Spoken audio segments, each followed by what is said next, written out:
Coming up on Jerusalem Dateline, Israelis undaunted, recognizing Memorial Day and Independence Day, despite the threat of wildfires. Plus, a modern miracle, a nation is born in a day. The modern Jewish state standing strong for 77 years through wars and attacks from hostile neighbors. And exciting evidence from 1,500 years ago showing a Jewish presence in ancient Israel. All this and more coming up on this edition of Jerusalem Dateline. Hello and welcome to this edition of Jerusalem Dateline. I'm Chris Mitchell. From Memorial Day ceremonies to suspicious wildfires on the eve of Independence Day, Israelis observed this week's national holidays despite the challenges. Here's the report from our news desk on the ceremonies, celebrations, wildfires, and more.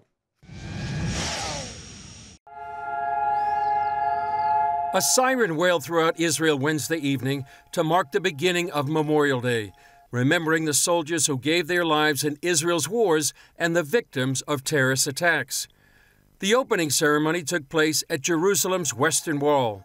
Relatives and friends are coming to military cemeteries around the country to remember the fallen and comfort one another. A special collection of black and white photos unveiled this month show that from its founding in 1948, almost the entire population has been expected to take up arms to defend the country. Enemies have frequently launched wars to eliminate the Jewish state, and nearly 30,000 soldiers and others have died in battle or at the hands of terrorists. Their names are projected on the walls of Jerusalem's Old City, and their names are also read in this Hall of Remembrance. As seen by the brutal Hamas attack on October 7, 2023, terrorists consider even Israel's children and babies legitimate targets. As the war continues, IDF Chief of Staff Eyal Zamir said Israel will prevail. Our enemies have misjudged our response. So too has Hamas misjudged our determination to bring back the hostages and to defeat it. These two missions are intertwined. We will continue and intensify our efforts until both are achieved. Israel's President Isaac Herzl warned that internal strife is also a threat, and Israelis must stand together. This year, perhaps more than ever, the siren sound is also a true alarm, commanding us, unite and come together. Do not tear apart from within. Do not destroy our home. Immediately after Memorial Day, mourning turns into joy during Israel's 77th Independence Day. That same collection of black and white photos shows Israelis across the years celebrating their nation's birth 77 years ago. Careless hikers may have started some of the worst blazes the Jewish nation has had in a decade, but it appears Palestinians may have deliberately set other fires. Authorities have arrested 3 arson suspects so far. Arab social media filled with praise for the fires, and some posts called for setting more blazes. CBN's Raj Nair interviewed Israeli tour guide Ron Lahad on why arsonists would do this, especially on the Israeli holidays of Memorial Day and Independence Day, when Israelis were memorializing fallen soldiers and terror victims. For some people, anything that hurts Israel, anything that hurts the day, anything that hurts the country, the symbolism, that's their goal. Meanwhile, Israeli leaders are watching closely as a 4th round of talks this weekend to halt Iran's nuclear weapons development was postponed. And then President Donald Trump upped the pressure on Iran through more sanctions. Put sanctions on last night. Any oil that anybody takes from Iran is not allowed to do business in the United States of America. At the same time, Defense Secretary Pete Hegseth warned Iran will pay a heavy price for supporting Houthi rebels who've been attacking international shipping. On X, he wrote, "We see your lethal support to the Houthis. We know exactly what you are doing. You know very well what the U.S. military is capable of, and you were warned. You will pay the consequence at a time and place of our choosing." Early Friday, Israel intercepted a Houthi missile. Shrapnel fell in this kindergarten in northern Israel. And Israel is still protecting the Druze people in Syria. Prime Minister Netanyahu and Defense Minister Katz issued a joint statement confirming Israel struck near the presidential palace in Damascus, saying, This is a clear message to the Syrian regime. We will not allow the deployment of forces south of Damascus or any threat to the Druze community.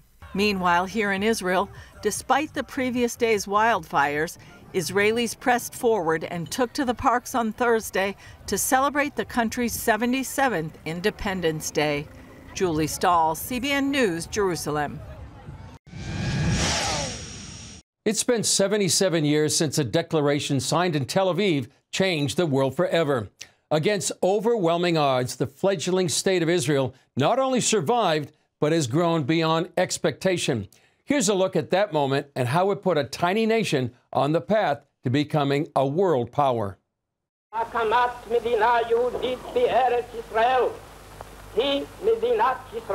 Here in Independence Hall on May 14, 1948, David Ben-Gurion declared the birth of the modern state of Israel.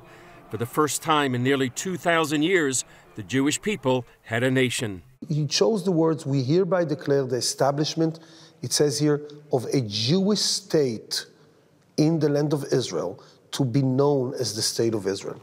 This was the birth of a Jewish state, as for all Jews.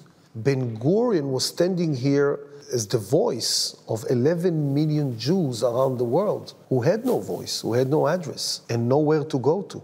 Isaac Dror's mission here is to ensure the story of Israel's beginning remains alive and continues to spread. It was promised to us by God.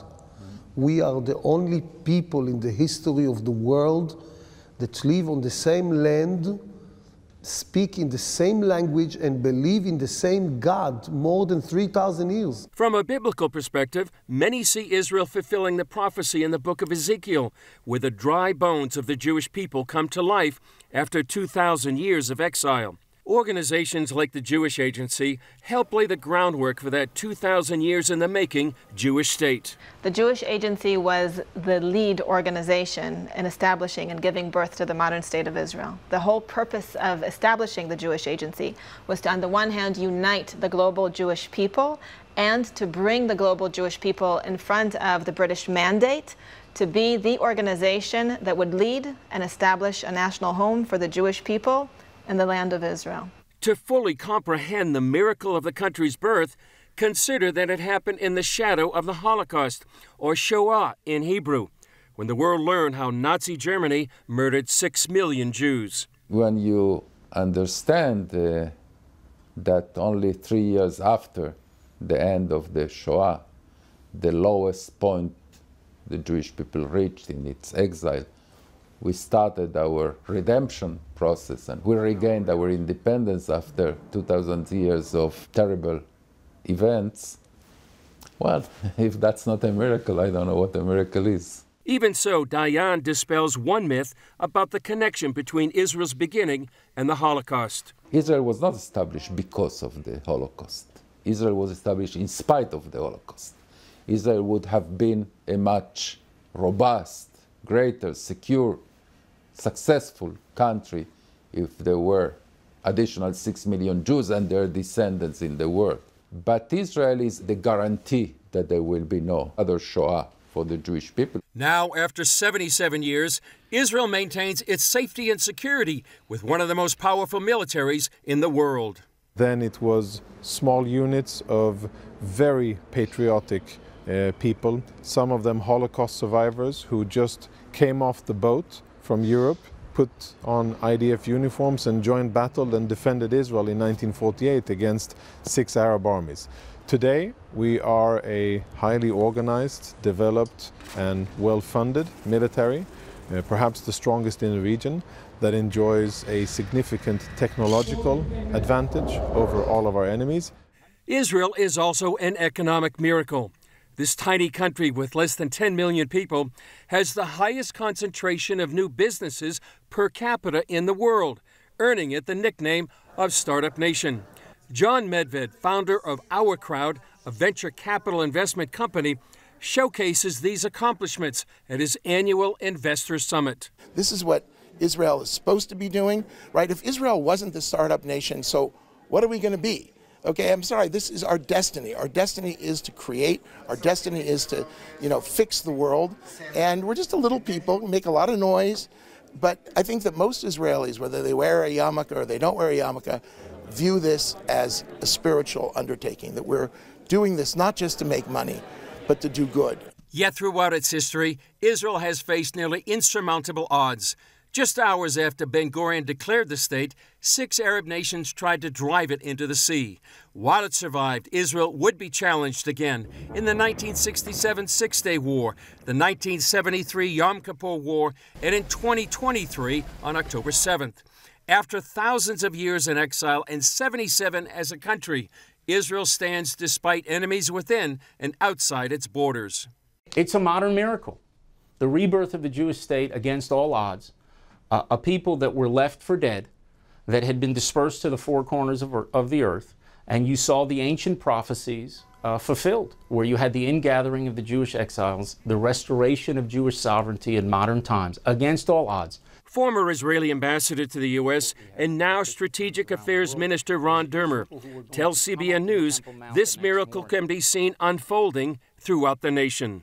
And you're seeing that happen wherever you go in Israel, whether it's in Jerusalem and Tel Aviv, and you saw all the ancient history, and then you see the startup nation. You go north, south, east, and west. Israel is a modern miracle. It is the greatest miracle of the 20th century, and maybe the greatest miracle of the last 2,000 years.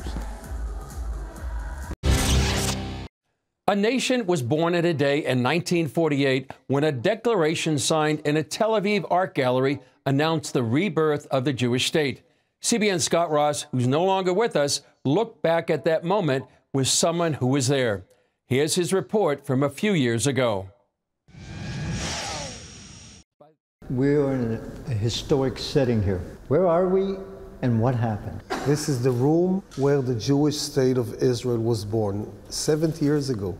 In this tiny room with these same furnitures, a ceremony that lasted 32 minutes and shook the world. As British rulers left Israel that day, 5 Arab armies invaded. So it's like when you mix the happiest day for the Jewish people, one of the greatest moments for our nation in modern times, with one of the most dangerous and sad days when Israel was that close to a complete annihilation. Why this building? Why here? Why Tel Aviv? This building was simply the safest auditorium in the city of Tel Aviv. Who were the people that were here? Most of them people from around Tel Aviv, because they could not invite people from Jerusalem, because Jerusalem was disconnected. Only 350 of them were lucky enough to be squeezed in the room with no air conditions. And among the crowd of witnesses was Yael Sharet. Her father was on the stage here, Moshe Sharet. He was the right hand of Ben-Gurion and the kind of the foreign minister of the provisional government of Israel. I met Yael Sharet Medini at her home near Tel Aviv. Here's my aunt, and this is my forehead. Hopefully there's something behind it, as I say, and we shared a chair there, next to the wall. She told me how just the day before, her father dictated and Yael wrote a draft of the Declaration of Independence. This is my father's version of the Declaration. The one that he dictated to me, this is my handwriting. This is a photocopy of the original. Yeah. The original is in the archive. Yael simply calls herself a handmaiden of history. Do you remember the event itself when Ben-Gurion stood up and read? It's epic. It's really epic. It's poetry, actually. The only time I was really moved, I must say, was when the Rabbi Levine made the old age Jewish blessing, Shechianu v'kiyimanu v'higianu lazman hazeh. That ancient Jewish prayer, recited on momentous occasions, thanks God who has given us life, sustained us, and allowed us to reach this day. I'm not religious, but this blessing has an echo of generations. Did you sing? Hatikva, yes. And then everybody stood up, and it was the anthem, the national anthem. The very next day, which was the Sabbath, President Harry Truman became the first world leader to recognize Israel. The Pentagon and the State Department truly believed that Ben-Gurion, the leader of Israel, is leading the world into a new catastrophe. One person, however, thought differently. His name was Harry Truman. He understood something that most of his top advisors and ministers failed to see. This is truly a prophecy being realized. 70 years later, it's clear that Truman was right. We are faster, better, prettier than ever today. The economy of Israel is doing wonderfully well. They call a startup nation. And now we see Israel standing, and thanks God, together with the Americans, in the spirit of those countries who are leading. Suddenly people understand why we are here. Scott Ross for CBN in Tel Aviv. There's one man who looms over the story of modern Israel, and if it weren't for him, there might not even be a Jewish state. Paul Strand talked to a leading commentator who assembled 3 volumes about this monumental figure's most important writings. Here at the highest point of Mount Herzl, the grave of modern Israel's most famous founder overlooks Jerusalem and the nation he fought so hard for the Jews to once again possess. Theodor Herzl, a refined Jewish gentleman living in Europe, saw a growing hatred of Jews in the late 1800s and feared the prejudice would never end. That's when he realized God's chosen people needed a safer place to live and sought to take them back to their sacred homeland. Imagine where the Jewish people were 125 years ago. Broken, lost, wandering, homeless. And this guy, with piercing black eyes and a beautiful black beard and a real sense of dignity, says, we are a people, we have ties to a particular homeland, and the right to establish a state on that homeland. Zionism. We're going to return to Zion. In an effort to keep Israel's history alive for new generations, professor and Jerusalem Post commentator Gil Troy has edited the 3-volume Zionist writings of Theodor Herzl. He saw that at a time when the French were becoming more French and the Italians were becoming more Italian, and there was this amazing thing called America coming together, that it was a moment of nationalism. And in order for the Jews to be accepted, truly respected, they needed their own home. Unfortunately, there was this ugly disease called anti-Semitism, which too many Europeans couldn't get over. It traumatized Herzl. And he said, wait a minute, I'm not going to give in to despair, although he has his dark moments. I'm not going to give up. I'm going to find a way home. Herzl, a journalist and playwright, wrote of a strong, confident new breed of people establishing this Jewish homeland. The idea must wing its ways into the most remote, miserable holes where our people dwell. They will awaken from their gloomy torpor. Then, activated, a generation of marvelous Jews will spring into existence. He lobbied world leaders and assembled Jews from all over to Basel, Switzerland for the first World Zionist Congress. That set off a powerful Zionist movement and led to a prophecy. August 29th, 1897, he calls together 208 Jews. And by the way, says, meet in formal dress, because we're dignified people. We're not losers. And he says, after that Congress, and he puts it in his diaries, but he won't put it in public. He says, nobody's going to believe me, but in Basel we founded the Jewish state. And 50 years from now, people are going to see that I'm right. And indeed, 50 years later, the United Nations on November 29th, 1947, voted to recognize that Zionist idea, that the Jews are a people, they have ties to a particular homeland, and the right to establish a state on that homeland. And a year later, so 51 years later, May 1948, Israel was established. And so he really was a prophet. Activists began to push for a Jewish homeland, and thousands began moving to what the Bible called the Promised Land. The Jews had been scattered from here some 1,300 years before, and though many believed their ancient homeland to be lost forever, Herzl had faith. Here's this guy leading this broken, scattered people, but he believes in the power of an idea. He believes that ideas are the force that can move history. Ideas are a force that can reunite people. Although Herzl died in 1904, his influence helped lead to the 1917 Balfour Declaration, which endorsed the idea of a national home for the Jewish people in Palestine. Herzl's dream was well on its way to fruition. He'd always believed if you push hard enough, a dream, an idea, could become a reality.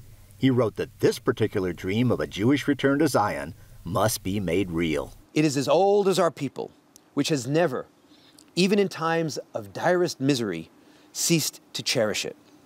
The Jewish state is something the world needs, and consequently, it will come into being. And it has. Israeli archaeologists are inviting Israelis to see a unique artifact found outside Jerusalem as part of their Independence Day celebrations. CBN Middle East correspondent Julie Stahl brings us this report. This 1,500-year-old ornate limestone piece once sat on top of an ancient column. The carved image on it surprised archaeologists.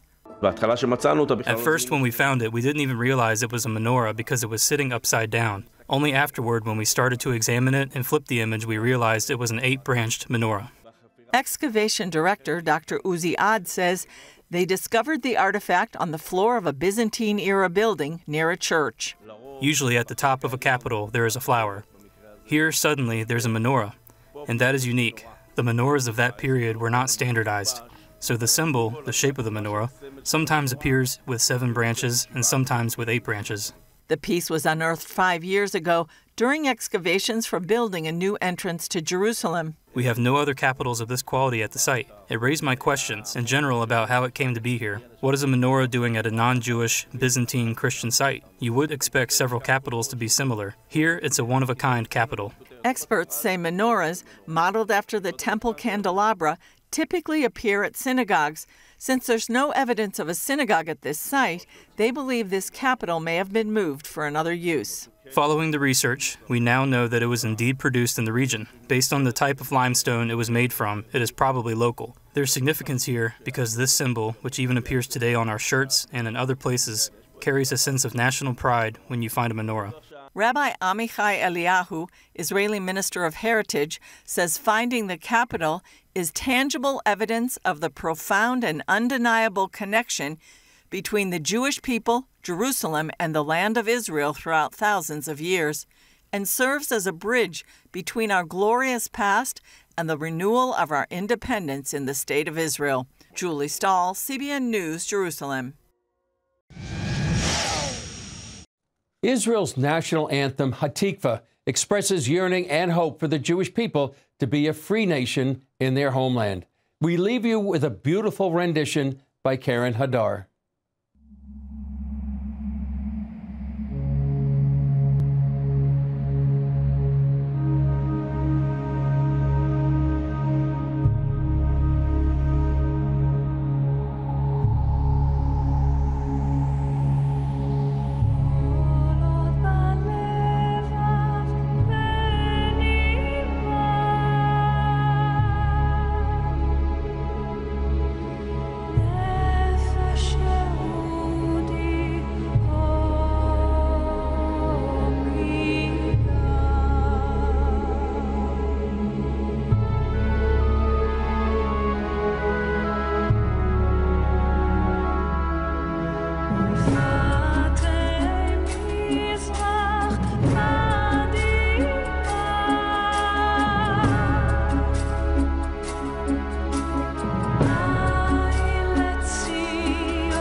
Well, that's such an inspiring rendition. Well, that's all for this edition of Jerusalem Dateline. Remember, you can follow us on social media and access CBN content on our news and other apps. And thanks for your prayers, and please keep them up for protection for Israel, for the peace of Jerusalem, and for all the hostages to be returned soon. I'm Chris Mitchell. For all of us here in the Jerusalem Bureau, we'll see you next time on Jerusalem Dateline.